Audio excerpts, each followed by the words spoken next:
He cheated on my mom and laughed about it. He got her drunk, broke, and humiliated, and said he was finally happy because the other woman was pregnant. What he didn't know was that we, her kids, were listening. And by the time we were done, he'd be jobless, behind bars, and completely abandoned.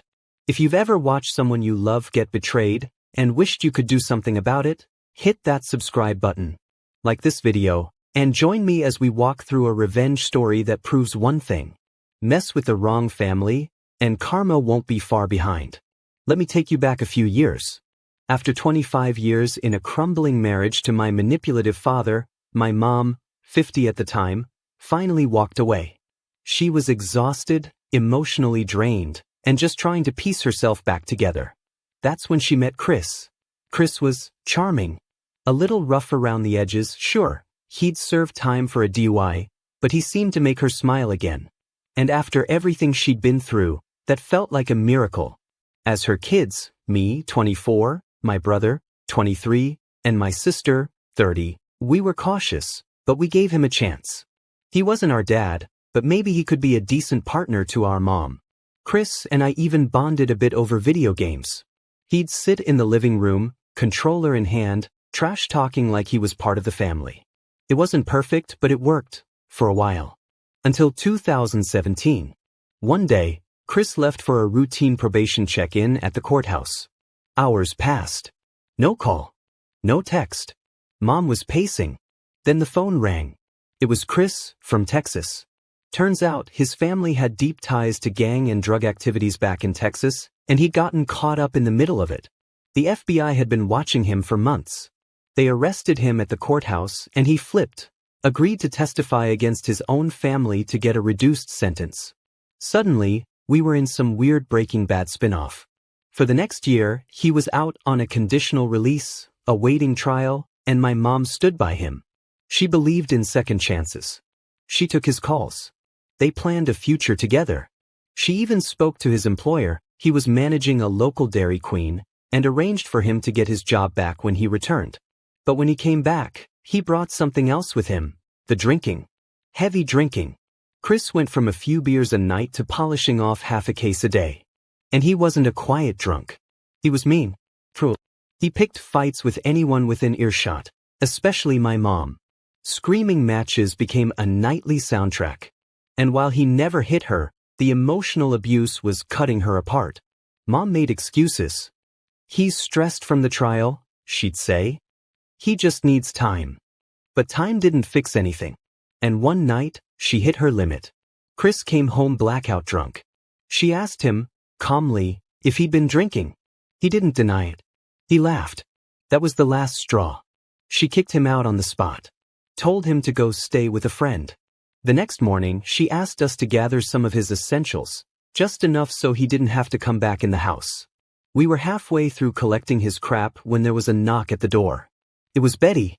Betty was one of Chris's co-workers at the DQ, and, coincidentally, someone I'd gone to high school with. She looked uncomfortable, almost scared. "I need to talk to your mom," she said. She sat down with Mom and made her swear not to reveal the source. Then she dropped the bomb. Chris had been cheating with a woman named Darla, roughly 40 years old, known around town for, let's say, chaotic energy. Betty had caught them, multiple times, engaged in explicit acts in and around the DQ workplace. Once in the walk-in freezer. Once in the parking lot. Worse. Chris threatened Betty when she walked in on them. Told her that if she told anyone, especially my mom, he'd fire her. And the cherry on top? Darla was pregnant. I remember the look on my mom's face. She didn't cry. She just shut down. Then she stood up, took a breath, and said 4 words, "Get the rest." All of it. We grabbed every last item Chris owned, clothes, electronics, dirty socks, and dumped it all in the alley behind our house. Then she called him. No yelling. No drama. She was calm and ice cold. Chris didn't deny anything. In fact, he sounded proud.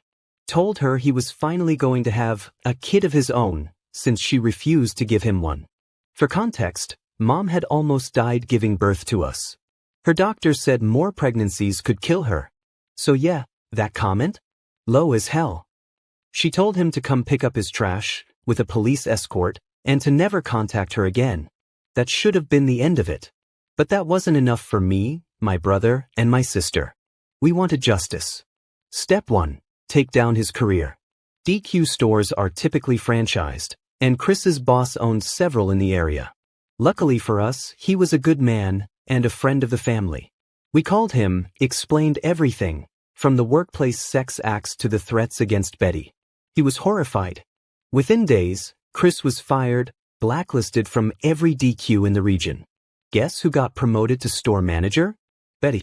Next, we heard he moved in with Darla, an hour away. Got a job at another DQ there. We did some digging, made a few calls, and sent the new owner a neat little packet. A detailed statement about workplace misconduct, witness accounts, even screenshots of Darla's online bragging about their fun shifts. It took longer this time. He wasn't screwing around on site anymore, but within a month, that job was gone too. Now he was unemployed, broke, and stuck living with a woman he'd cheated with. But it didn't stop there. He started driving through our neighborhood at weird hours. Slowly, repeatedly, we suspected he was stalking us, trying to intimidate us. Problem? Chris was still on probation for his original DUI. He legally couldn't drive. And yet, he was clearly behind the wheel, alone. So we made one last call. Told the police that a known felon, without a license, was driving Darla's vehicle around our block. They took it seriously. A few weeks later, he was pulled over. Driving under the influence. Probation violation. Arrested on the spot. And that wasn't even the worst of it. When they searched the house he was living in, they found guns. Multiple.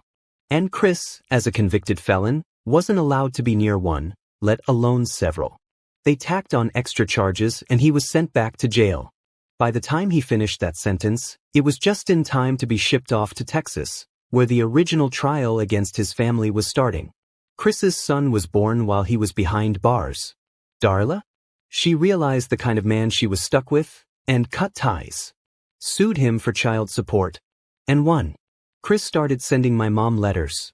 Apologies. Please. Rants. Blame. Sometimes all in the same envelope. She burned every single one. Didn't read a word. By then we'd moved out of state. Mom had a new boyfriend, kind, supportive, no criminal record. Imagine that. My sister and brother had started new lives. And I stayed with Mom, helping her renovate our new home, helping her rebuild.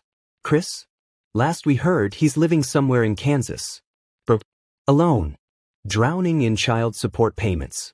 Still fighting the courts, trying to escape the consequences of his own choices. He thought cheating on our mom would get him the life he wanted. What he got instead was a lifetime of regret. Sometimes, revenge isn't about rage or violence. It's about letting people destroy themselves and giving fate